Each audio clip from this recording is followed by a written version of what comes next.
My dear బిగ్లర్స్, ఈరోజు mixture explore part 1 చేద్దాం అనుకుంటున్నా.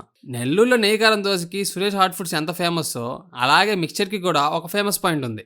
అదే ఆంజనేయులు మిక్చర్స్. ఈ షాప్ అయితే సోనాస్పేట్లో ఉంది. ఈ అన్న దగ్గర పెద్ద పెద్ద హోటల్స్లో మెనూ టైప్ ఎలా ఉంటుందో మిక్చర్స్కి కూడా మెనూ కార్డ్ అయితే రెడీ చేసి పెట్టుకున్నాడు. మొత్తం 24 రకాల అబ్బాయ.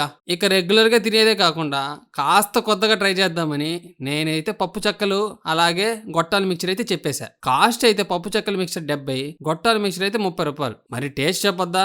పప్పు చెక్కల మిక్చర్ అయితే మాత్రం చాలా కొత్తగా అనిపించింది. ఇంకా వేరేవి కూడా ట్రై చేద్దాం అనుకున్నా కానీ 70 రూపీస్కి ఈ అన్న చాలా క్వాంటిటీ ఇవ్వడంతో పొట్టయితే వద్దనేసింది. అలాగే వరుణదేవుడు కూడా వద్దురా బాబు అనడంతో ఎందుకులే రిస్క్ చేయడం అనేసి పార్సల్ తీసేసుకున్నా. అడ్రస్ అయితే సోనాస్పేట్లో కన్నికా పరమేశ్వరి దేవి గుడికి కాస్త ముందుకు వస్తే ఎదురు సందులో డైరెక్ట్ గా వెళ్ళిపోతే అన్న కనిపించేస్తాడు. టైమింగ్స్ మర్చిపోయా. టైమింగ్స్ అయితే మధ్యాహ్నం 3 నుండి 10 దాకా అయితే ఉంటుంది నైట్. సరే అయితే ఇంకో వీడియోలో కలుసుకుందాం బిగ్లు. సరే పడుకో, ఏముందిలే ఇంకా పడుకో.